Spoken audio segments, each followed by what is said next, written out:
Hey guys, people, gonna talk about a term that's coming up lately that I got a couple questions about called swatting, like swatting a fly. What people are doing, I guess, on some of the video games is they're if they know where you are or you've shared your address or something and you're winning on a video game or something, they call it swatting. Is they actually call the cops because they know you're on there shooting, you got the speakers up, you're yelling. So they call the police in your local area and say, hey, there's a guy over there, it sounds like shots fired and a guy's shooting up his house, and they hang up. Well, and then the SWAT team supposedly shows up, kicks in your door and arrests you while you're on your video game. Now, I don't know how often this is happening, but I would think the cops have a little bit more sense than to be kicking in a door just because somebody called. I mean, before we go in a house kicking a door, we're usually going to listen. We're going to run a resident history. We're going to run the vehicles in a parking lot. If we don't hear active shooting, we don't see people running out of the house screaming he's got a gun, we don't have all the neighbors out on the street or dead bodies, we call that a clue that maybe what the call wasn't true. So there's a little bit of investigation when you go to a call that you can kind of do to size up a situation. If you don't see any of those, then you need to step back and go, this doesn't make sense. I'll run the plates, see if it comes back to, see if they come back to the house. Maybe when the plates come back to Billy Bob, I'll run Billy Bob in the system from his driver's license with that address. Then I'll get a date of birth. Then I'll run him for criminal history to see if he's got any violence history, see if he's got any warrants, see if he's been booked in a local jail. The jail will pull his records and it'll say, yeah, Billy Bob's been arrested 3 times, and every time he was arrested with Joe Bob. So Billy Bob and Joe Bob obviously hang out together. Let's run Joe Bob, see if Joe Bob has anything, because they're known to be together. So I can do all this before I ever make contact, because I show up to the house and I don't hear anything. Now, if I hear shooting like a video game and it sounds real, but again, nobody's coming out, no windows are busting out from bullets, stray bullets, I mean, it seems like a clue, but evidently there's a term called swatting, and the SWAT team has been out, and there's agencies that have said, hey, don't do this, it's dangerous, you're going to get somebody killed. Well, no shit. Cops shouldn't be running in a house just because somebody called them. You have to do what's called reasonable assessment of an anonymous 911 call, and usually the courts have ruled that in order to make your thing reliable, your 911 call reliable, they have to give what's called specific description or indicators that the officer can verify when he arrives. So if they come up and they go, hey, my neighbor's beating up his wife and blah blah, and she's a blonde wearing a red shirt, and there's a blonde wearing a red shirt in the front, she doesn't look beat up, I'm going to call her over and talk to her and say, hey, I just called your husband's up, blah blah, and investigate a little bit.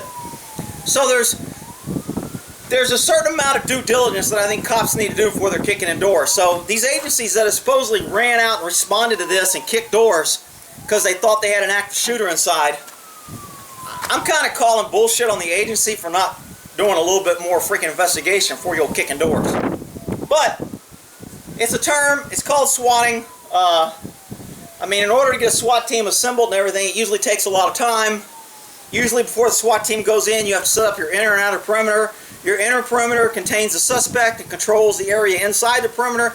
Your outer perimeter stops uninvolved people from coming in, and it usually is a protection grid.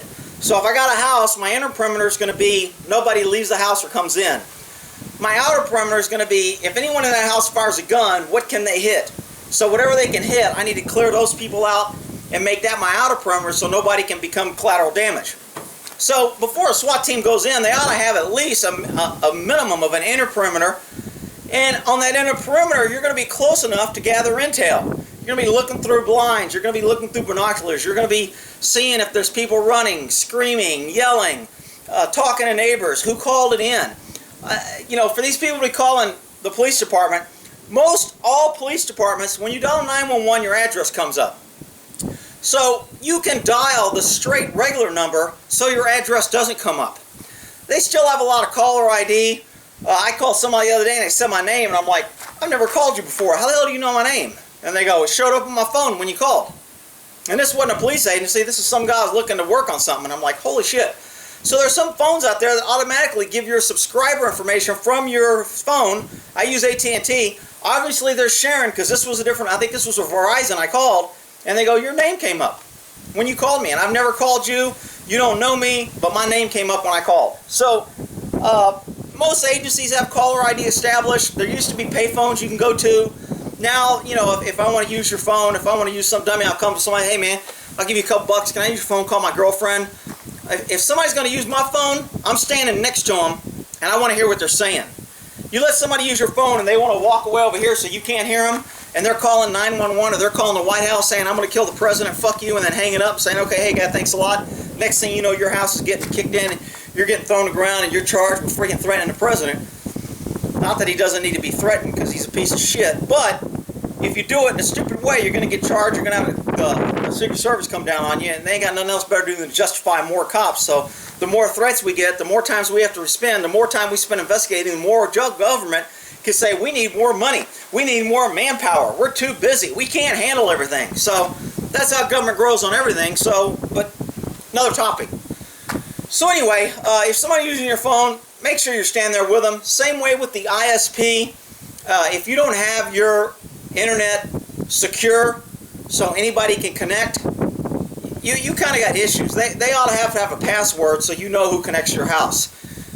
They're going to be able to tell, and there was a couple people that would drive around with a computer they stole from somebody, so it had no identifying information from them, drive around the house looking for open internet. As soon as they find one, log on, send an email to the, or a message somehow to the, you know, create an email account right there on this new laptop. Don't take nothing to create email. Send it to the White House, threaten the president, and now your ISP says this is where this threat came from. So it's your house that's going to get hit. Now they're going to be able to pull your router and your information and your ISP information, and they're going to be able to, after the fact, they're going to be able to tell that the computer that accessed your wireless is not connected to you, it wasn't in the house, and you don't know nothing about it. But in the meantime, you get screwed. So that's a good way to screw somebody over. If you want to screw somebody over, is make a threat to the president on their internet service provider. But again, if you use your phone and you connect to their thing, then that router and that ISP is going to be able to tell the phone number and your identifying information of that phone number that connected, and they're going to be able to track it back to you. But if you buy a throwaway phone, you use cash, these stinking pay-by-you-use numbers, there's no way they're going to track it back to you. So crooks are always out there doing this. This thing called swatting, I got my iffies on whether or not it happens a lot or if it's a big deal. And again, I put more blame on the cops on that than anything else, but I figured I would cover that topic. All right, we'll end that there, and now I'm going to do a cop story.